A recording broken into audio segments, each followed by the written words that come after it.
Chers amis croisés, bonjour. Aujourd'hui, je me permettrai de lire quelques extraits d'un livre qui est édité en 2 tomes chez les éditions Saint-Rémy. C'est un livre de Monseigneur de Ségur qui est écrit en 1864 et qui est d'une telle actualité. Il s'agit des instructions familières et lecture du soir sur toutes les vérités de la religion. Et Monseigneur de Ségur introduit en quelques mots ces instructions familières, au nombre de près de 200, forment, si je ne me trompe, un cours complet de doctrine chrétienne et un ensemble de lectures élémentaires très simples, directement adaptées aux besoins religieux de notre temps.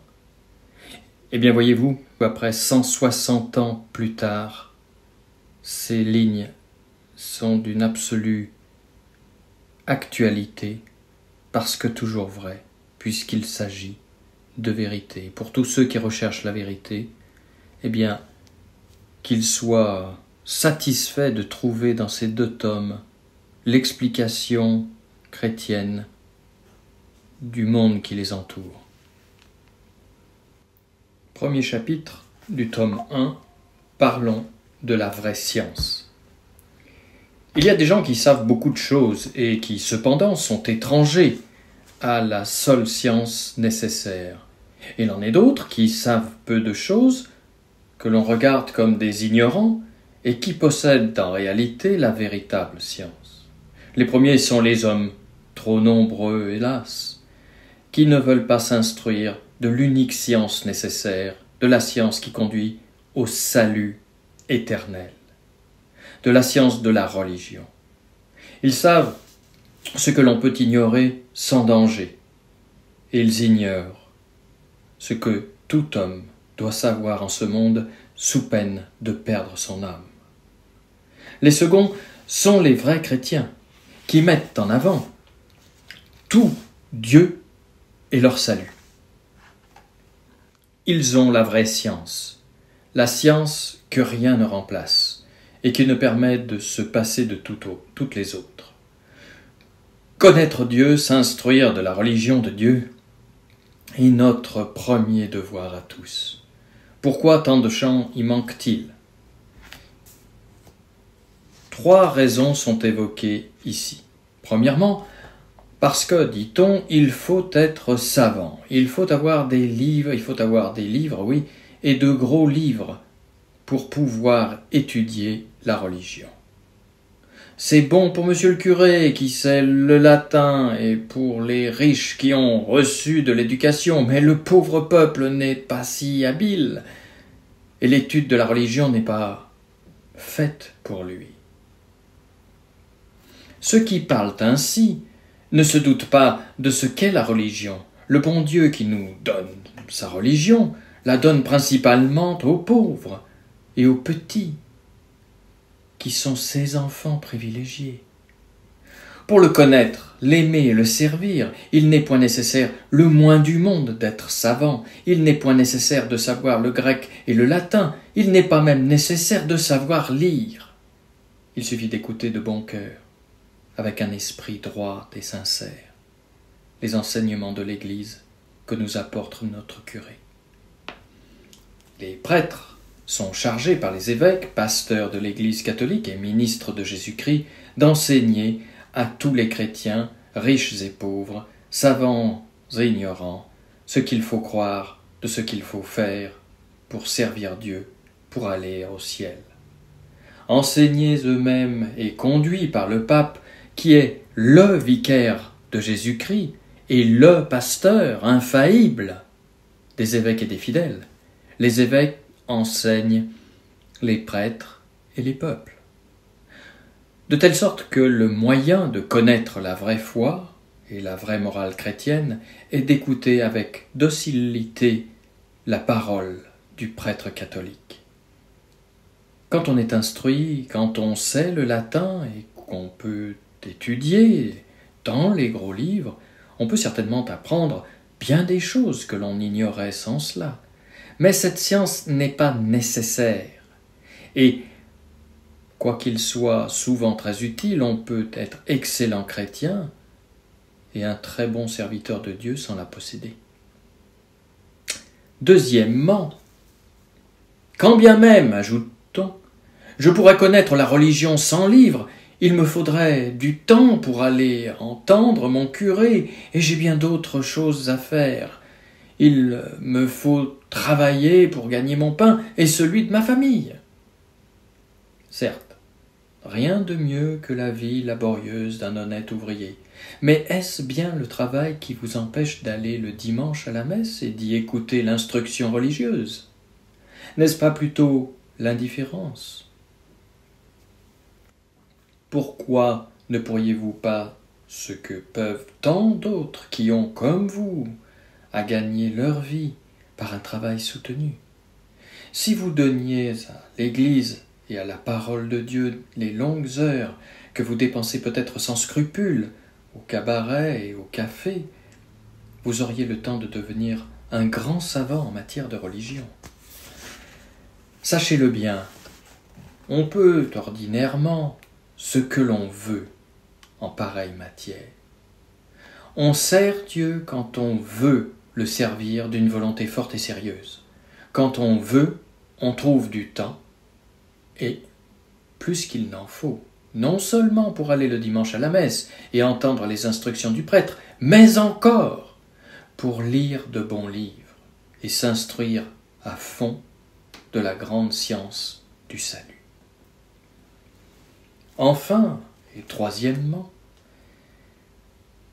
eh bien soit, dit-on encore, je puis, si je le veux, m'instruire de la religion, mais je n'en ai guère envie. Parce que c'est ennuyeux, la religion m'enseigne des choses qui me gêneraient, et j'aime autant ne pas les savoir. Ce raisonnement qu'on ne formule pas toujours aussi nettement, mais qu'on fait au-dedans de son cœur, n'est pas digne d'un honnête homme et d'un homme raisonnable. Tout n'est pas fini parce qu'on a détourné la tête et qu'on s'est bouché les oreilles pour ne pas entendre les enseignements de Dieu. C'est imiter ces oiseaux du désert qui se cachent la tête dans les broussailles lorsqu'ils sont serrés de près par les chasseurs et qui s'imaginent être en sûreté parce qu'ils ne voient plus le péril.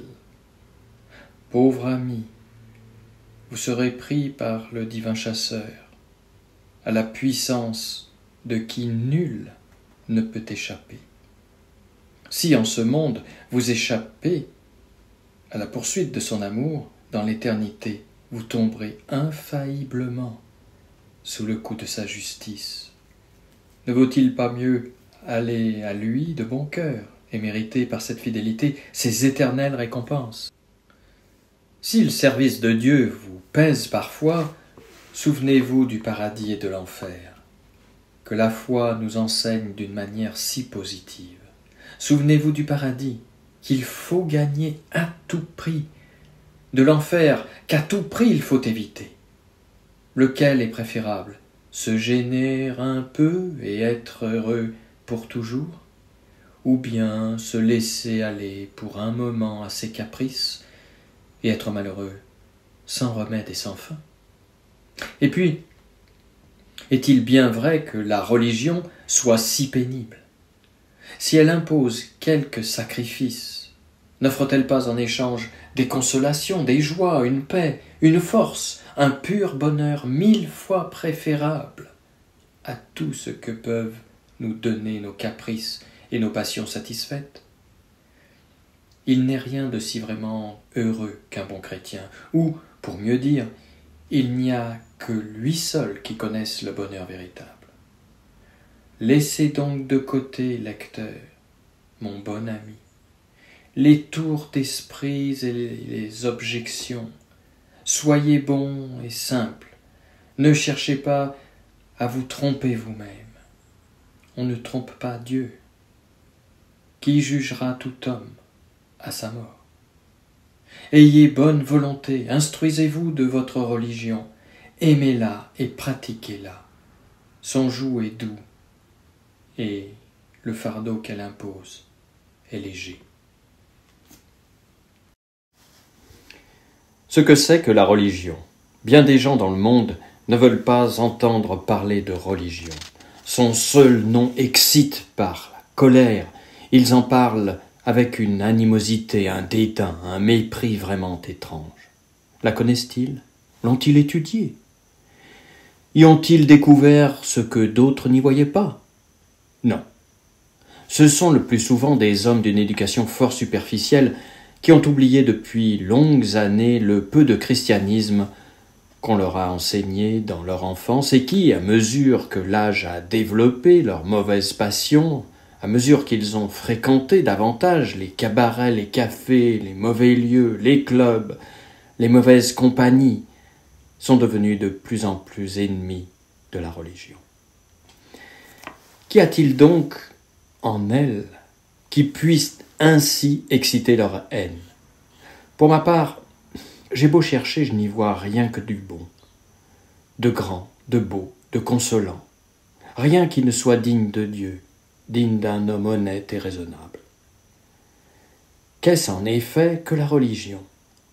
C'est la connaissance, l'amour et le service de Dieu.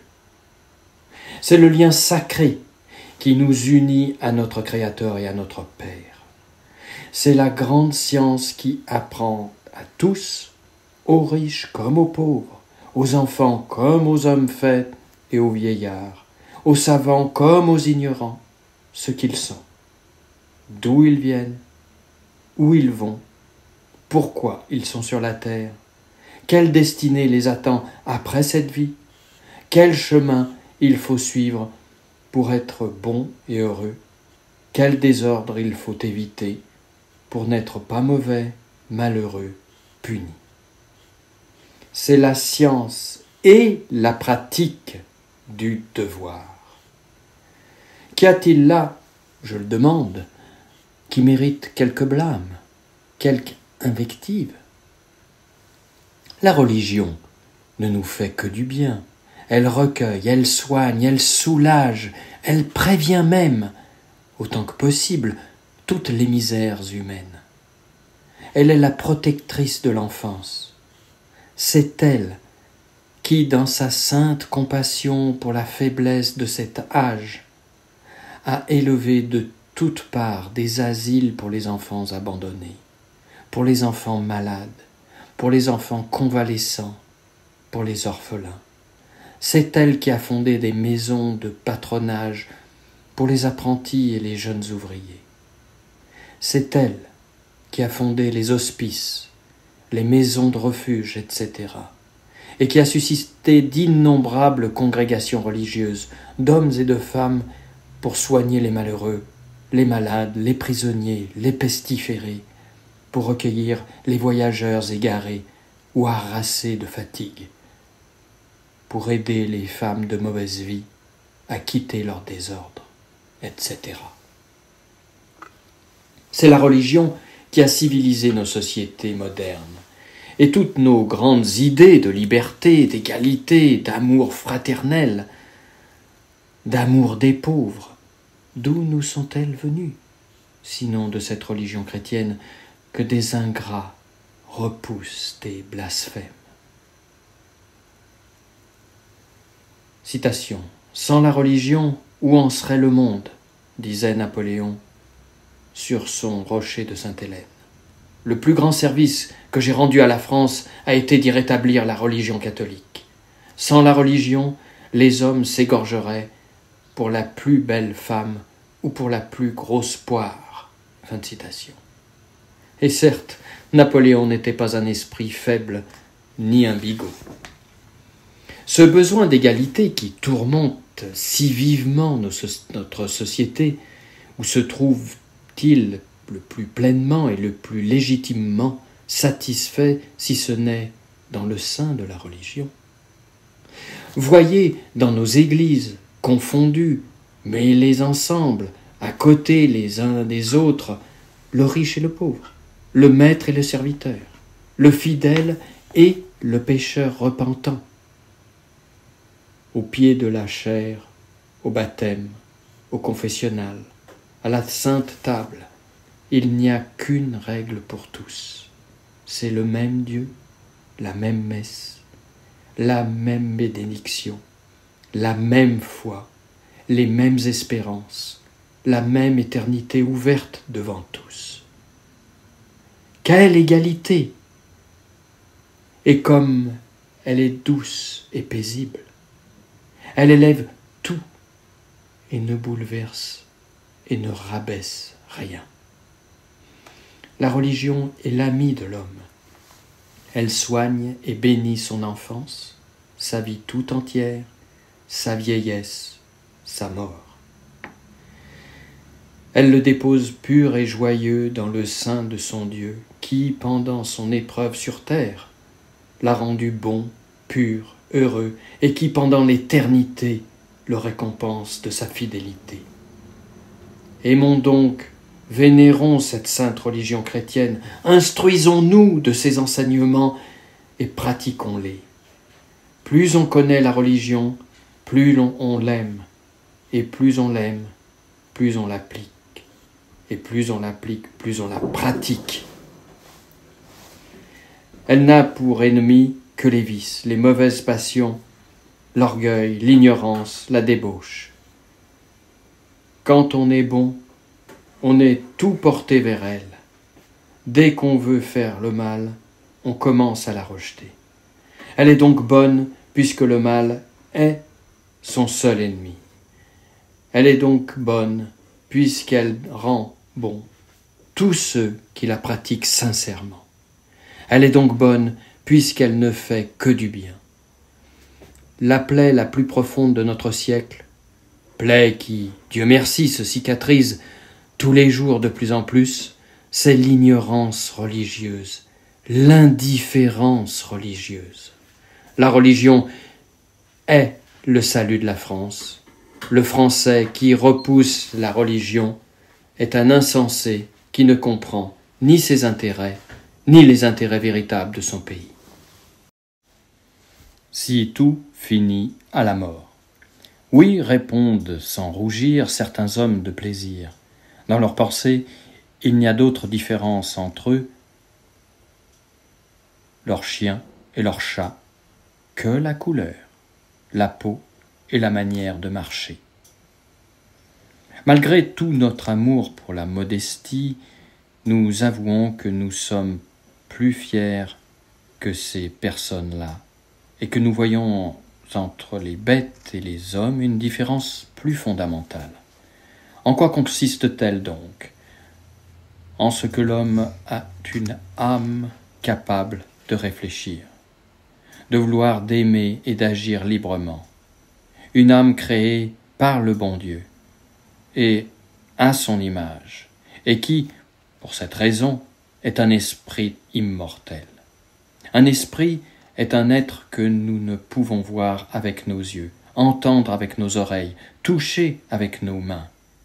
Un être, en un mot, qui ne tombe point sous l'essence matérielle de notre corps et que notre raison seule nous fait connaître. Notre âme est un être de cette espèce. Elle est un pur esprit, uni à notre corps, qui est de la matière. Le corps, la partie grossière et matérielle de nous-mêmes, doit mourir, mais l'âme, la partie spirituelle et principale, n'est point sujette à la mort. Au moment où elle quitte le corps, comme on quitte un habit, l'âme paraît devant le bon Dieu. Si elle a été bonne, fidèle au devoir, si elle a aimé et servi Dieu, si elle a été chrétienne, elle est bénie de Dieu qui l'a fait entrer dans le paradis ou bonheur éternel. Si elle a été mauvaise, infidèle à Dieu, si elle a négligé le bien, le service de Dieu et les autres devoirs qu'elle devait remplir, elle est maudite de Dieu et punie éternellement dans l'enfer. De toutes les créatures de Dieu, il n'y a que l'ange et l'homme qui soient ainsi doués d'une âme raisonnable et immortelle. L'ange est une âme, un pur esprit, qui n'est point uni à un corps. l'homme est une âme revêtue d'un corps, un esprit uni à un corps.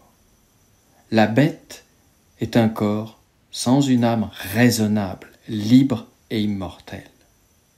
Donc, dire « quand je serai mort, tout sera mort », outre que c'est mentir impudemment, c'est dire « je suis une vraie bête brute, je suis un animal comme mon bœuf et comme mon chien, et même je suis au-dessous de bien des bêtes, car mon chien y voit plus loin, court plus vite, a moins de nécessité, etc. Mon chat y voit la nuit, grimpe là où je ne peux monter, n'a besoin ni d'habits, ni de chaussures, ni d'argent pour son loyer, etc. Mon serin n'a point de chagrin, de soucis, d'inquiétude, il est toujours content et chante toujours, etc., etc. Je suis donc la dernière des bêtes et le plus pitoyable des animaux. Dites-le si cela vous fait plaisir, croyez-le si vous le pouvez. Pour nous, nous ne sommes pas de votre force, et nous avons la prétention d'être des hommes. C'est bien le moins. Les matérialistes, c'est-à-dire les gens qui prétendent qu'il n'y a point de Dieu et pas d'âme, sont donc absurdes. En outre, ce sont des effrontés menteurs.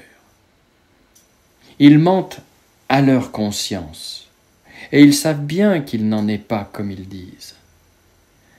Cela est si vrai qu'au moment redoutable de la mort, où les illusions se dissipent et où l'homme, placé entre la vie qui lui échappe et l'éternité qui va l'engloutir, ne voit plus devant lui que la vérité prête à le juger. La plupart de ces fanfarons changent de langage, crient miséricorde, demandent pardon à Dieu, appellent le prêtre, se confessent et invitent ceux qui les entourent à ne pas imiter leur désordre. C'est que chez eux, ce n'était pas la raison qui parlait, mais la passion. Lorsqu'ils blasphémaient la religion, lorsqu'ils niaient l'existence de Dieu et l'immortalité de l'âme. C'était le cœur corrompu qui leur faisait perdre la tête et qui les faisait déraisonner, comme dans une sorte de folie. Vivons donc en être raisonnables, en être destinés à une vie immortelle où nous verrons Dieu, où nous le posséderons sans fin. Préparons-nous à notre grande destinée par une vie pure, chrétienne, excellente. Sachons sacrifier le plaisir au devoir, remplissons tous nos devoirs envers Dieu, envers notre prochain, envers nous-mêmes. Évitons le péché, tenons toujours notre âme en état de paraître devant son Dieu. De la sorte, nous serons bons et heureux sur la terre, parfaits et heureux dans le paradis éternel. L'âme et le corps. Attention, lecteur, il s'agit ici de vous-même, de ce qu'il y a de plus intime, du plus fondamental en vous. Écoutez donc et réfléchissez.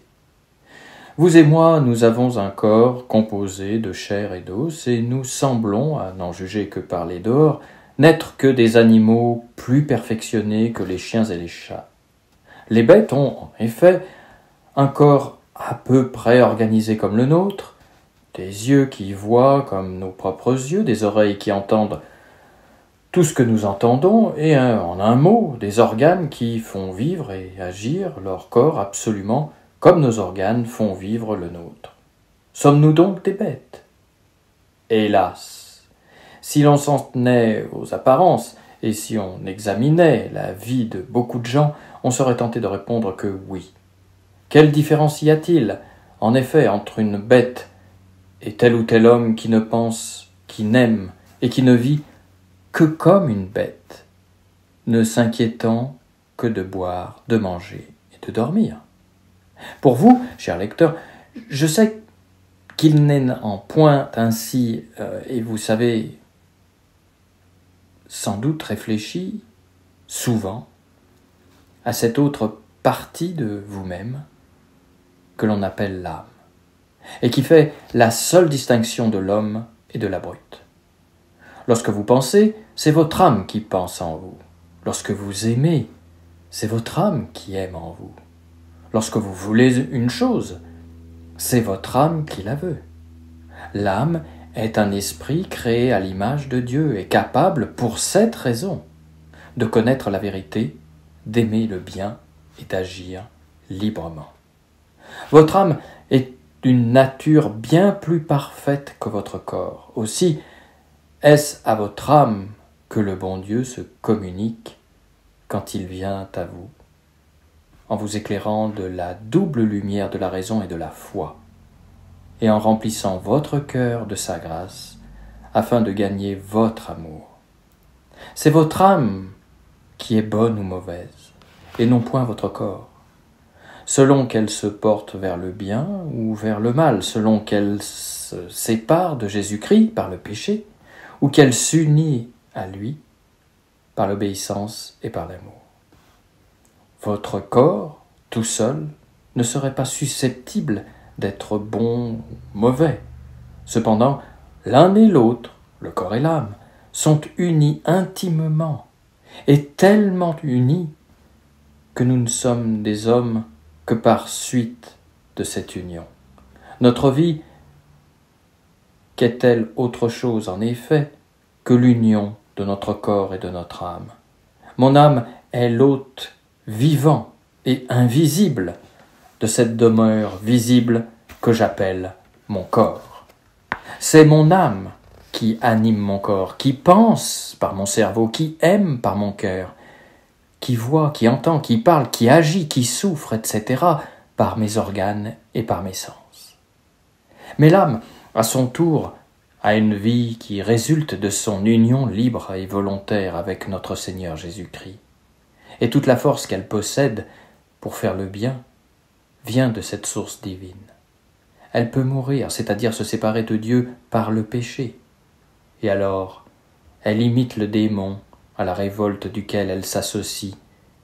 Et si elle persévère dans cette révolte, elle sera, au moment où elle quittera ce monde, condamnée éternellement comme lui et rejetée dans l'enfer. La religion, qui nous apprend à connaître le bon Dieu, à l'aimer et à le servir, nous apprend donc à faire vivre notre âme. Elle nous apprend à être véritablement hommes, à nous élever au-dessus des bêtes et à nous préparer dès ce monde à vivre avec les saints anges de la vie éternelle et bienheureuse de Jésus-Christ. Aussi, la religion est-elle la plus importante, la plus nécessaire de toutes les sciences.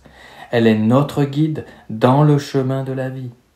Et l'homme qui n'écoute point sa voix, qui se dérobe à sa conduite, est un véritable insensé. Ces petites réflexions sont plus nécessaires dans notre temps que dans beaucoup d'autres. Combien n'y a-t-il pas d'hommes qui semblent ignorer jusqu'à l'existence de leur âme?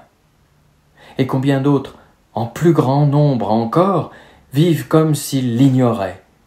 Ils ne s'inquiètent que de gagner de l'argent pour subvenir aux besoins et aux appétits de leur corps, quand ils ont bien mangé, bien bu, bien dormi, quand ils ont un logement commode, de bons habits et du travail assuré, il semble que tout est dit et qu'ils accomplissent parfaitement leur destinée. Et votre âme? Pauvres gens! Et votre éternité? Et votre Dieu? Êtes-vous donc des bêtes brutes ou des hommes créés à l'image de Dieu? Êtes-vous des chrétiens? N'imitez pas, cher et bon lecteur, la stupidité des hommes dont je parle. Écoutez la voix de la religion qui vous apporte la vraie vie et par conséquent la paix et le bonheur possibles en ce monde. Avec elle, il devient facile de supporter patiemment les misères d'ici-bas, qui sont à la fois l'épreuve de notre fidélité et l'expiation de nos fautes. Il n'y aurait plus d'hommes réellement malheureux sur la terre si chacun entretenait la vie de son âme comme il entretient la vie de son corps. Le monde serait un véritable paradis terrestre, et la plupart des maux qui nous désolent s'enfuiraient loin de nous. La religion. Le bon Dieu nous a mis au monde pour le connaître, pour l'aimer et pour le servir, et pour arriver par ce moyen au bonheur éternel du paradis. C'est là notre fin dernière, c'est-à-dire le but pour lequel nous sommes sur la terre. Dieu, en nous destinant à cette fin excellente, nous a donné le moyen de l'atteindre. Ce moyen, c'est la religion. Car la religion, c'est la révélation que notre Père céleste a daigné nous faire de ce qu'il faut connaître, pratiquer et éviter pour faire sa volonté sur la terre et pour mériter, par cette fidélité, la possession du bonheur éternel. Il n'y a qu'une vraie religion. Elle seule nous transmet, sans altération, l'enseignement divin. C'est la religion chrétienne ou catholique. Aussi doit-on croire tout ce qu'elle enseigne et pratiquer tout ce qu'elle commande, sous peine de se révolter contre Dieu même. Les autres religions que l'on a vues et que l'on voit encore sur la terre, idolâtrie, mahométisme, judaïsme, arianisme, protestantisme, etc., sont des imitations sacrilèges et menteuses de la vraie religion, comme la fausse monnaie est une imitation coupable et menteuse de la véritable. Aussi n'y a-t-il que la religion catholique qui ait des preuves sérieuses. La vraie religion s'appelle chrétienne, du nom de Jésus-Christ, son divin fondateur. On l'appelle aussi catholique, c'est-à-dire universelle, parce que Jésus-Christ l'a donnée pour tous les hommes et pour tous les temps. Elle a commencé avec le monde et durera autant que le monde et jusque dans l'éternité. Sur la terre, Dieu l'a fait passer par 3 développements et comme par 3 âges successifs. La religion est comme l'homme qui passe par les 3 âges de l'enfance, de l'adolescence et de la maturité, tout en étant un seul et même individu, et aussi comme Dieu qui est unique, bien qu'il y ait en lui 3 personnes distinctes, le Père, le Fils et le Saint-Esprit. De même, la vraie religion est unique, bien qu'elle se soit développée en 3 révélations distinctes et successives. La première révélation, le premier enseignement que Dieu donna au monde, fut donné à Adam et aux patriarches, Noé, Abraham, Isaac, Jacob, etc., et dura jusqu'à Moïse. On l'appelle religion patriarcale. Elle dura environ 2500 ans. La seconde révélation, qui vint développer la première, fut faite par le Seigneur à Moïse et aux autres prophètes, David, Salomon, Isaïe, Jérémie, Daniel, Ézéchiel, etc. Elle dura jusqu'à l'avènement du Sauveur du monde, notre Seigneur Jésus-Christ, environ 1500 ans. On l'appelle religion juive.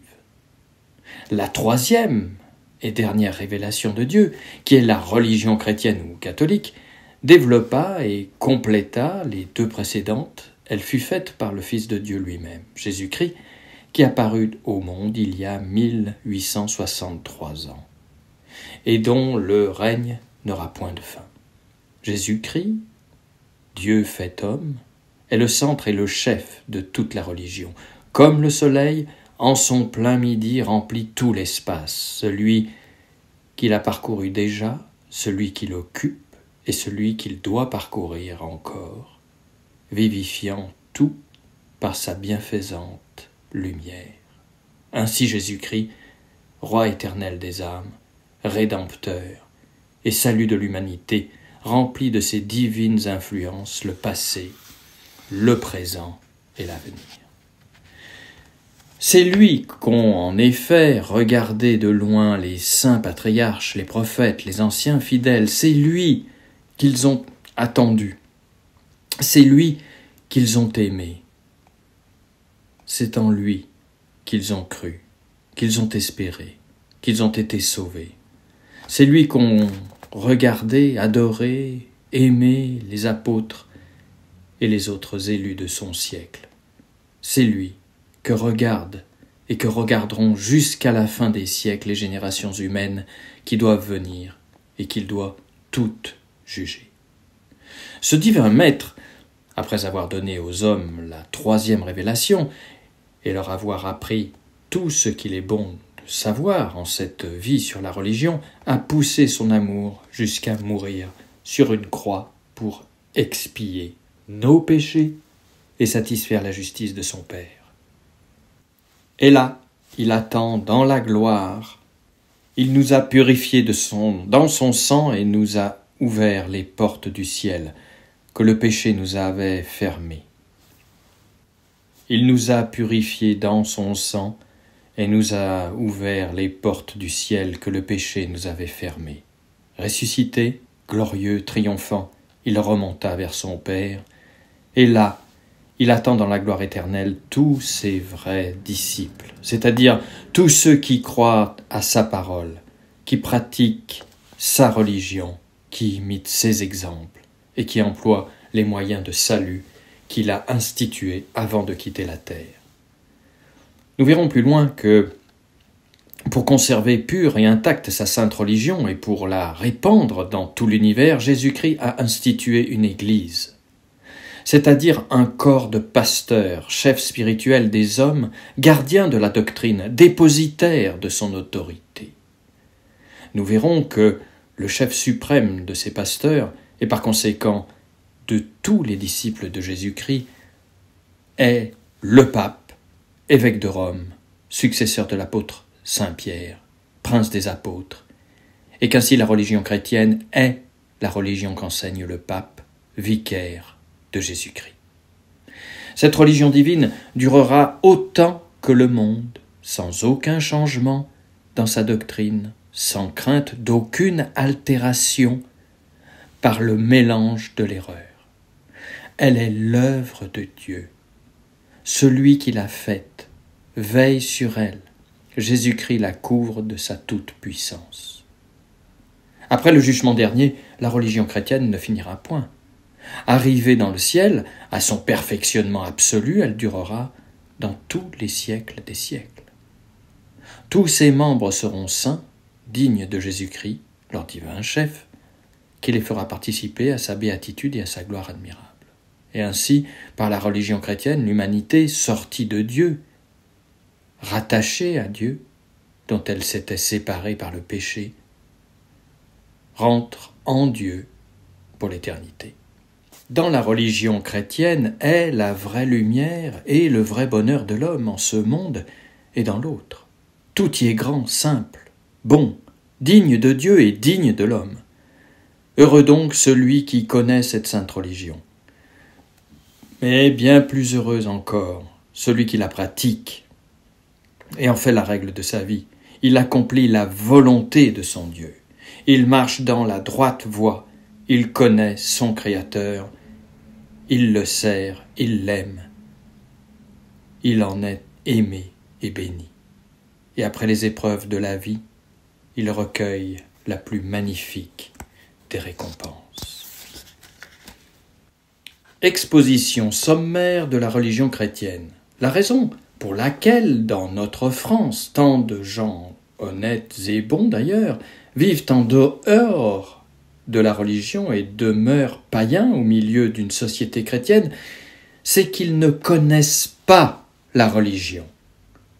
Ne la connaissant pas ou la connaissant mal, ils ne l'estiment pas. Ne l'estimant pas, ils ne peuvent pas l'aimer. Et ne l'aimant pas, ils ne songent seulement pas à la pratiquer.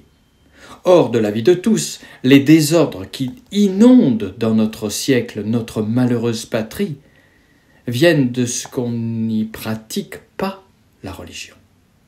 On se fait souvent dans le monde une bien fausse idée de la religion, et c'est d'après cette fausse idée qu'on la juge, qu'on la critique et qu'on la condamne.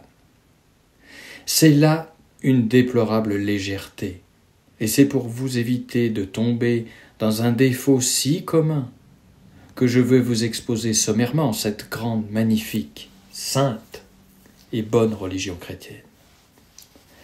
La religion est le lien qui unit Dieu à sa créature et qui unit la créature à son Dieu. La religion, c'est la science sacrée et nécessaire qui nous apprend ce qu'est Dieu, ce qu'il a fait pour nous, ce que nous sommes, ce que nous devons faire pour Dieu, ce que c'est que la vie et ce qui nous attend après la vie. Il y a une religion véritable, puisqu'il y a un vrai Dieu. Et il n'y en a qu'une, puisqu'il n'y a qu'un seul du vrai Dieu, dont la connaissance, le service et l'amour composent la religion. Et cette unique religion véritable, c'est la religion chrétienne ou catholique, dans laquelle vous et moi, nous avons eu le bonheur de naître. On l'appelle chrétienne parce que le centre divin de tous ces mystères est Jésus-Christ, Fils de Dieu fait homme, catholique, c'est-à-dire universelle, parce qu'elle embrasse tous les temps, tous les peuples et tous les lieux. La religion, considérée dans son ensemble, se divise en 3 grandes parties. La première renferme les vérités que nous devons croire, parce que Dieu nous les a révélées. La seconde renferme les devoirs que nous devons pratiquer, expose les vertus et les vices, et s'appelle la morale chrétienne. Et la troisième renferme les moyens de sanctification et de salut que Dieu nous présente et traite des sacrements, de la prière et du culte divin. La première partie de ces enseignements s'adresse plus particulièrement à notre intelligence. La deuxième s'adresse plus particulièrement à notre cœur. Et la troisième, plus particulièrement à notre sensibilité, c'est-à-dire à notre âme, dans ses rapports avec le monde extérieur. L'explication du credo, ou symbole des apôtres, forme la première partie. L'explication des commandements de Dieu et de l'Église forme la deuxième. L'explication des 7 sacrements, de l'oraison dominicale, de la salutation angélique et des cérémonies du culte forme la troisième. Écoutons et profitons de notre mieux. Je crois. La religion, avons-nous dit, est le lien sacré qui unit Dieu à nous et qui nous unit à Dieu. Et comme il n'y a qu'un vrai Dieu, il n'y a qu'une seule vraie religion, qui est la religion chrétienne. Nous avons ajouté que ces enseignements divisent en trois grandes parties, à savoir, premièrement, les vérités que nous devons croire, parce que Dieu nous les a révélées. Deuxièmement, les devoirs que nous devons pratiquer, parce que Dieu nous les impose. Et troisièmement, les moyens de sanctification et de salut que nous devons employer, parce que Dieu nous les propose. Les vérités que Dieu propose à notre croyance ont été renfermées, résumées dans une sorte de prière ou formule de foi appelée symbole des apôtres. Ce sont les apôtres de Jésus-Christ qui l'ont composée à Jérusalem, avant de se disperser pour répandre dans tout l'univers la lumière de l'Évangile. Vous connaissez sans doute, bon lecteur, ce symbole des apôtres, ou credo. Dans le cas néanmoins où vous l'auriez un peu oublié, permettez-moi de le réciter avec vous. Je crois en Dieu, Père Tout-Puissant, Créateur du ciel et de la terre, et en Jésus-Christ, son Fils unique, notre Seigneur, qui a été conçu du Saint-Esprit, est né de la Vierge Marie, a souffert sous Ponce Pilate, a été crucifié, est mort, a été enseveli, est descendu aux enfers, le 3e jour est ressuscité d'entre les morts, est monté aux cieux, est assis à la droite de Dieu le Père Tout-Puissant, d'où il viendra juger les vivants et les morts. Je crois au Saint-Esprit, à la Sainte Église catholique, à la communion des saints, à la rémission des péchés, à la résurrection de la chair et à la vie éternelle. Ainsi soit-il. Pour commencer par le commencement, expliquons d'abord la première parole, je crois, credo. Croire, c'est admettre quelque chose sur le témoignage d'autrui. Lorsqu'un honnête homme nous parle, nous le croyons, n'est-il pas? Parce que nous avons confiance en sa parole. Si nous croyons un honnête homme, c'est bien le moins que nous croyons le bon Dieu, qui a daigné se révéler à nous, dès le commencement du monde, par ses patriarches et ses prophètes, puis par son Fils unique, Jésus-Christ notre Seigneur, fondateur de la Sainte Église catholique, apostolique, romaine, à laquelle il a confié le dépôt de la religion, lui promettant sa divine assistance jusqu'à la fin des siècles. La vertu par laquelle nous croyons aux enseignements de Dieu, que nous propose l'Église, s'appelle la foi. Sans elle, on ne peut connaître Dieu. Et elle est le fondement nécessaire de tout l'édifice de notre religion. La foi est une disposition sainte de notre âme qui nous fait recevoir docilement la lumière de Dieu et l'enseignement de son Église par ce motif souverainement raisonnable que Dieu est la vérité même et que son Église assistée de lui ne peut ni tromper, ni se tromper, ni nous tromper. La foi nous enseigne les mystères, c'est-à-dire des vérités que nous pouvons connaître, mais non pas comprendre. Nous sommes cependant parfaitement raisonnables en croyant ces mystères que nous ne comprenons pas, parce que nous savons que la voix qui nous les enseigne est la vérité même. De même que l'enfant est raisonnable lorsqu'il croit la parole de sa bonne mère, qui dirige son inexpérience. De même, nous autres chrétiens, sommes-nous souverainement raisonnables en écoutant docilement les pasteurs légitimes de l'Église, envoyés de Dieu pour nous faire connaître sa loi, pour nous apprendre la vraie manière de le servir et sauver éternellement nos âmes. Ainsi que nous le verrons plus loin, ces pasteurs légitimes, seuls légitimes du peuple fidèle, sont le pape et les évêques catholiques, successeurs de Saint Pierre et des apôtres de Jésus-Christ. Ranimons donc notre foi et répétons avec plus de cœur et de conviction cette grande parole qui mène à Dieu. Credo. Oui, je crois ce qu'ont cru nos pères, ce qu'ont cru les saints apôtres, les martyrs, et après eux, tant de grands génies et de doctes personnages. Je crois à cette religion divine qui a changé la face de la terre, qui a civilisé le monde, qui a constitué toutes les sociétés modernes, qui est le seul appui et la seule sauvegarde des nations et des empires. Je veux vivre et mourir dans sa sainte croyance, chercher auprès d'elle la consolation de tous mes chagrins, de toutes mes misères, apprendre d'elle à être bon et vertueux. Et lorsque mon dernier soupir arrivera, je serai sur le point de paraître devant Dieu, mon dernier regard et mon espérance suprême seront encore un acte de foi, credo. S'il faut croire ce qu'on ne peut comprendre. Le père Lacordaire se trouvait un jour à dîner à une table d'hôtes dans je ne sais quelle ville de province. Tout le monde sait que le père Lacordaire était un prédicateur célèbre, religieux de l'ordre des Dominicains et renommé dans toute notre France pour son beau talent et son esprit incomparable. À table d'hôtes, tous les convives sont mêlés, les vieux pêle-mêle avec les jeunes, les sots avec les gens d'esprit, non loin du religieux qui prenait modestement son repas, sans rien dire, dînait, ou plutôt pérorait, un commis voyageur, fort satisfait de lui-même, et manquant complètement de cette réserve honnête que produit la bonne éducation.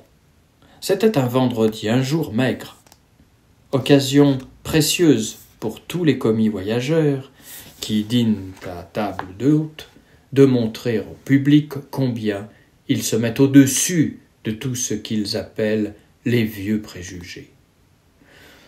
Après plusieurs lardons, plus ou moins spirituels, contre le maigre d'abord, contre les dévots, contre les superstitions, etc., le bavard, qui du coin de l'œil observait le religieux inconnu, finit par s'impatienter de peu d'effets que ces paroles semblaient produire sur lui et l'apostropha directement, tout en lui passant un plat d'omelette dont il venait de s'adjuger le plus beau morceau. « Moi d'abord, monsieur, lui dit-il d'un air goguenard. J'ai pour principe de ne croire que ce que je comprends. N'est-ce pas raisonnable ? Monsieur, répondit poliment le père Lacordaire, en se servant des débris de l'omelette que son interlocuteur avait bien voulu lui laisser. Comprenez-vous comment le feu, qui fait fondre le fer et le plomb, a fait durcir ses œufs ? Ma foi, je n'en sais trop rien, répartit le comique voyageur, interloqué par cette question singulière. Et moi non plus, dit finement le religieux. Mais je vois avec plaisir que cela ne vous empêche pas de croire aux omelettes. Et vous, lecteur, pourriez-vous me donner la solution du problème posé par le père Lacordaire ? Pourriez-vous me dire comment le même feu produit sur le fer et sur l'œuf des effets absolument opposés ? Non, certes. Et pas un homme sur terre, depuis le plus humble des marmitons jusqu'au plus savant des savants, n'en sait plus long que vous là-dessus. Et cependant, savants et marmitons, tout le monde croit aux omelettes. Souvenez-vous de cette répartie spirituelle lorsque vous entendrez dire, dans vos ateliers ou autre part, qu'il n'est pas raisonnable de croire au mystère de la religion, parce qu'on ne doit croire que ce que l'on comprend. Rien n'est plus ridicule que cette prétention des ignorants. Les vrais savants, les gens vraiment instruits, connaissent par expérience qu'il faut être moins fier, et que dans la nature, aussi bien que dans la religion, il y a une foule de mystères, c'est-à-dire des choses très certaines, dont il est impossible de douter, et que cependant l'on ne comprend en aucune manière. On les croit sans les comprendre. En ce qui vous concerne vous-même, avez-vous jamais réfléchi que vous êtes entouré de mystères, de vrais mystères, auxquels il vous est impossible de ne pas comprendre et auxquels, cependant, vous ne comprenez rien ? Savez-vous, par exemple, comment vous m'entendez lorsque je vous parle ? Je remue la langue et les lèvres, j'agite un peu d'air qui entre dans votre oreille et va frapper une petite peau qu'on appelle tympan. Et voici que vous m'entendez et que votre esprit saisit ma pensée. Comprenez-vous comment cela se fait ? Non. Il est bien certain, cependant, que vous entendez ceux qui vous parlent. Toutes les fois qu'on vous parle, il se passe un mystère, c'est-à-dire une chose incompréhensible, à laquelle vous croyez parfaitement. Qu'est-ce que c'est que la vue ? Vous me voyez, n'est-ce pas ? Quand je suis devant vous. Comprenez-vous comment vous pouvez me voir ? Comprenez-vous comment vos yeux, qui sont deux petites boules noires et obscures par le dedans, peuvent vous faire connaître ce qui se passe autour de vous et jusqu'à une distance considérable. La vue dont vous vous servez du matin jusqu'au soir et à la réalité de laquelle vous croyez certainement, la vue est un profond et incompréhensible mystère. Je pourrais ici multiplier les exemples jusqu'à demain et vous faire toucher du doigt la vérité de ce que je vous disais tout à l'heure, que les œuvres du bon Dieu sont pleines de mystères. Il est tout simple que la religion nous présente des mystères à croire, puisque la nature elle-même, qui est plus à notre portée, n'est formée que de mystères. Et notez bien que les savants ne sont pas, sur ce point, plus avancés que nous autres. Ils font des expériences très habiles, ils constatent les faits mieux que nous, ils connaissent les détails que nous ignorons. Mais la cause, le comment de ces faits, ils ne les savent pas plus que nous.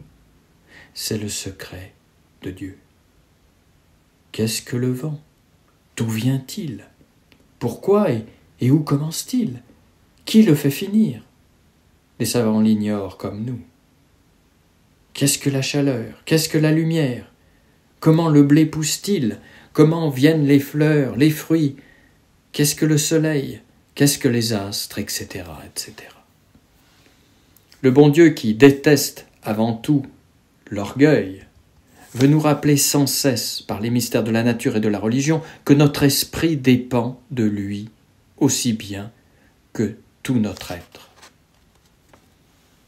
Qu'il est plus grand que nous, et que par conséquent, nous devons nous soumettre humblement à sa parole et à sa volonté. Cette soumission s'appelle la foi et le bon sens. Un homme qui refuserait de croire au mystère de la nature serait un fou. Un homme qui refuse de croire au mystère de la foi est non seulement un fou, mais un impie. Ne soyons ni l'un ni l'autre. Croyons de tout notre cœur à tout ce qui est vrai, aux enseignements de Dieu, aussi bien qu'à ses œuvres, malgré que nous ne puissions pas les comprendre. Réjouissons-nous de pouvoir par là témoigner au bon Dieu que nous le reconnaissons volontiers pour notre très grand et très admirable Seigneur. Il nous a dit lui-même qu'il y a 3 personnes en un seul lieu, que la seconde de ces personnes, le Fils de Dieu, s'est fait homme sous le nom de Jésus-Christ, que l'Église est l'envoyé de Jésus-Christ pour sauver les hommes. Il nous a dit qu'il y a un paradis et un enfer éternel. Croyons-le donc aussi fermement que si nous le voyons de nos yeux, et souvenons-nous de la parole de notre Seigneur après sa résurrection. Bienheureux ceux qui croient sans avoir vu. Examen de catéchisme sur la Sainte Trinité. Un vicaire de paroisse plein de zèle pour le salut des âmes et dévoué d'une manière spéciale à l'éducation religieuse des enfants, fut mis un jour par son curé à la tête du catéchisme de première communion. Malgré ses efforts pour instruire les enfants confiés à ses soins, il restait quelques-uns qui, soit de mauvaise volonté, soit bêtise naturelle, ne savaient pas grand-chose. Comme l'époque de la première communion approchait, le bon vicaire redoubla d'efforts et consacra même à ses retardataires des moments spéciaux. Depuis 3 ou 4 leçons, il leur apprenait ce que Dieu a révélé et ce qu'il faut croire, touchant les points fondamentaux de la religion chrétienne. À l'examen qui suivit et qui fut fait en présence des parents, voici par quelles réponses ces efforts furent couronnés. Nous les donnons dans toute leur naïveté. Au premier enfant. « Allons, mon enfant, répondez, combien y a-t-il de dieux ?» Réponse. « Il n'y en a qu'un, et il peut y en avoir plusieurs. » « Qu'est-ce que vous dites là? Vous dites qu'il peut y avoir plusieurs dieux? » ?»« Oui, monsieur, puisqu'il y a bien peut en avoir d'autres. »« Allons, vous êtes une bête. Et vous, le second? »« Monsieur, il n'y a qu'un Dieu, et il ne peut pas y en avoir plusieurs. »« Bien, mon enfant, à la bonne heure. Et pourquoi ne peut-il pas y en avoir plusieurs? » Parce que le premier étant partout, où ce que les autres trouveraient de la place pour se mettre? Très bien, mon garçon. Entendez-vous là le premier, l'ignorant, le vilain, et mon petit ami, en s'adressant ici au second, combien y a-t-il de personnes en Dieu? Oh ça, je sais pas, monsieur. Comment vous ne savez pas? Je vous l'ai dit tant de fois, allons, réfléchissez. Et l'enfant se met à pleurer en criant « Je sais pas !» Et vous, dit le pauvre vicaire au troisième garçon, savez-vous combien il y a de personnes en Dieu? Oui, monsieur, il y en a 3, bel et bien. Bien, mon enfant. Et comment les appelle-t-on? On les appelle la foi, l'espérance et la charité. Qu'est-ce que vous dites donc? Non, monsieur, je me trompais. On les appelle le Père, le Fils et le Saint-Esprit. Ah, très bien, très bien. Et sont-elles égales entre toutes choses, ces personnes? Oui, monsieur. Le Père est-il Dieu? Oui, monsieur. Le Fils est-il Dieu? Non, monsieur. Comment non? Ah, si, monsieur, il est Dieu tout de même. Le Saint-Esprit est-il Dieu? Pour celui-là, je crois bien que non. Comment? Vous croyez que non? Ah, si fait, je me rappelle à cette heure, il est ben Dieu aussi. Et cela fait-il 3 dieux? Oui, monsieur. Hein? Je dis que ça fait 3 dieux. Et tout à l'heure, vous disiez qu'il n'y en avait qu'un. Et comme le garçon ne répond pas, « À vous, Paul, dit le vicaire découragé, et se tournant vers un enfant de la première division. Répondez à la question. Non, monsieur, ça ne fait pas 3 dieux, mais un seul Dieu. Bon. Cela bien répondu, mon enfant, et vous aurez une image. Et comment appelle-t-on ce mystère? Le mystère de la Sainte Trinité. Et pourquoi y croyez-vous? Parce que vous me le dites, monsieur le vicaire. Mais ne puis-je pas vous tromper, vous en faire à croire? Oh non, monsieur, vous êtes trop brave homme pour ça. Soit. Mais du moins, je peux me tromper. Ah non, monsieur, car sans ça, monseigneur l'évêque vous retirerait de votre place. Mais est-ce que monseigneur lui-même ne peut pas se tromper? Oh, guère, monsieur.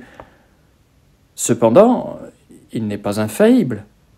Ah non, monsieur, mais notre Père, notre Saint-Père, le pape, l'est pour lui. Et si monseigneur se trompait, le pape le redresserait. Mais le pape lui-même, comment savez-vous qu'il ne peut pas se tromper? C'est parce que le bon Dieu l'assiste. On est sûr de ne pas se tromper quand on a Jésus-Christ pour soi. Et qui vous a dit que Jésus-Christ était avec le pape? Tiens, et lui-même donc, il a dit Saint-Pierre qu'il avait choisi pour son lieutenant. J'ai prié pour toi, afin que ta foi soit infaillible. Confirme tes frères. Ne faut-il pas croire à ce que dit le bon Dieu? Sans doute. Mais allons plus loin. Qui vous dit que Jésus-Christ est vraiment Dieu? C'est ce qu'il a dit, et c'est ce qu'il a fait. Il a dit qu'il était le Fils de Dieu, venu pour nous sauver. Et il a prouvé qu'il disait vrai en faisant une masse de miracles. Ainsi, il a ressuscité Lazare, mort depuis 4 jours, la fille de Jaïr, et plusieurs autres.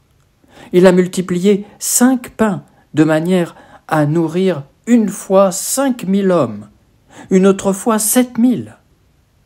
Et comme ça, se faisait au su et au vu de tout le monde. Il n'y avait pas moyen de le nier, à moins d'être absurde ou de mauvaise foi. Il n'y a rien à dire à des choses comme ça. Mais les apôtres, qui nous ont raconté ces miracles, est-il bien sûr qu'ils ont dit la vérité? Ah bah, par exemple, ça oui que c'est bien sûr, car ils avaient vu ce qu'ils racontaient de leurs propres yeux, et il n'y avait pas moyen de se tromper. Ensuite, c'étaient des saints hommes que les apôtres. Ils haïssaient le mensonge, et puis on leur a fait souffrir toutes sortes de supplices à cause de ces choses qu'ils prêchaient. Quel intérêt aurait-il pu avoir de le soutenir si ça n'avait pas été vrai? des témoins qui meurent dans les tortures pour attester la vérité de ce qu'ils disent. Ça ne peut pas se tromper, ni tromper le monde, c'est bien évident. Le vicaire embrassa l'enfant, tout enchanté de ses intelligentes réponses. Elle compensait celle des 3 premiers nigauds de l'autre division. Il donna une belle récompense au petit Paul, qui fit, quelques semaines après, une excellente première communion. Les autres furent remises à plus tard, pour laisser venir l'esprit. La divine providence.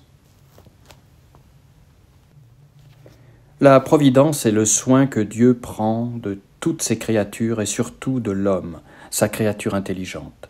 Ceux qui disent que Dieu ne s'occupe pas de nous sont bien étourdis, pour ne pas dire bien absurdes, car il est impossible de concevoir Dieu sans providence. Il est impossible que Dieu tout-puissant, sachant et voyant tout, abdique son souverain empire sur ses créatures, et après les avoir faites, ne les gouverne pas. Il est impossible que Dieu soit saint et juste, voulant nécessairement le bien, détestant nécessairement le mal, demeure indifférent à nos actions, bonnes ou mauvaises. Or, c'est là toute la providence. Dieu fait pour nous ce que le père de famille fait pour ses enfants. Il veille sur nous, il nous apprend ce qui est bien et mal, il nous montre la bonne voie qu'il faut suivre, la mauvaise qu'il faut éviter. Il nous punit quand nous lui désobéissons, et nous récompense quand nous accomplissons la sainte volonté. Quoi de plus simple, de plus naturel, je le demande. Ce qui nous fait quelquefois douter de la divine providence, c'est l'ignorance, ou plutôt l'oubli, de 2 ou 3 grandes vérités, sans lesquelles le monde où nous vivons est une énigme indéchiffrable. La première de ces vérités est que, sous l'action de Dieu, nous demeurons libres de faire le bien ou le mal. Dieu ne nous gouverne pas comme il gouverne le monde matériel, les astres, les éléments, les bêtes.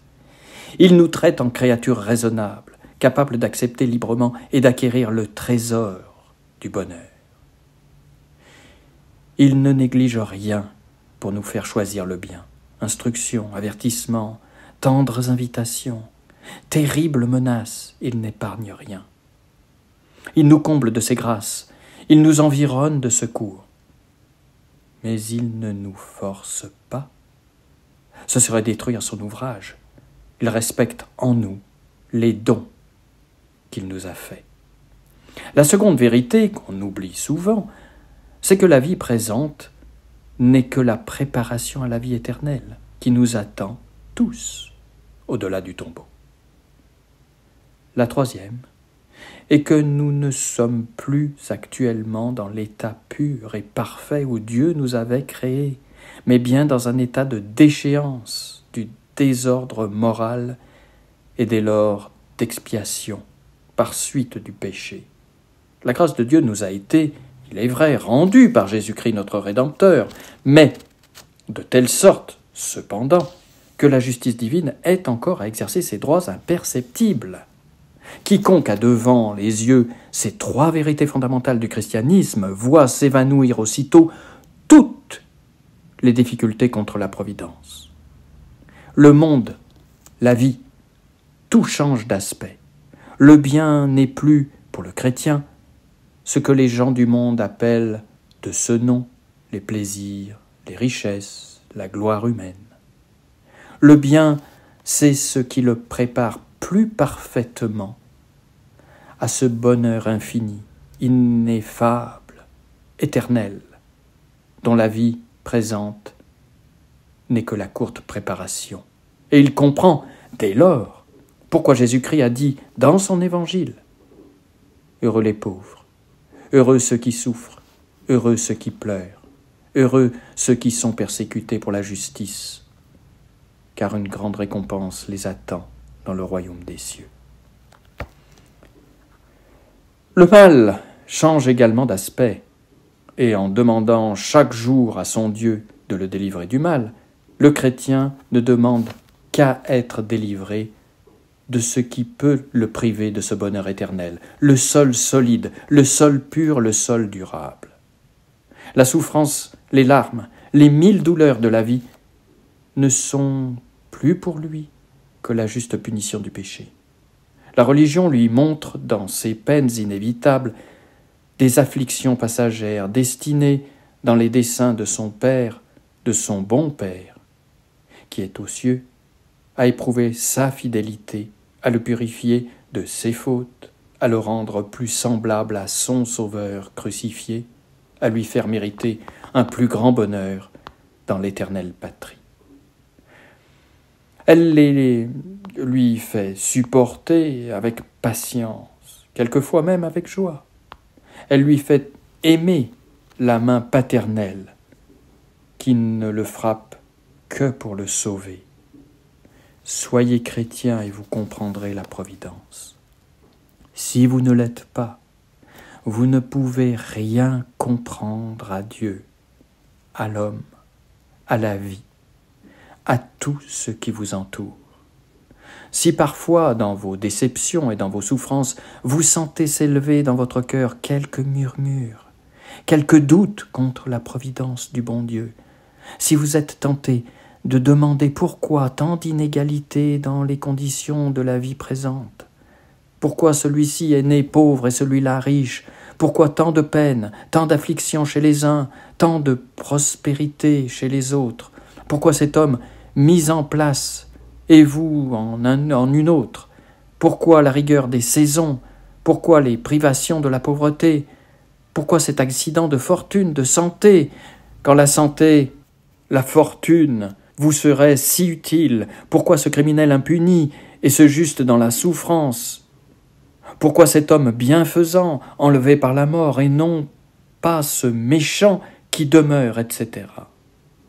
Rappelez-vous l'éternité, pensez à Jésus-Christ crucifié. Là est la solution du problème.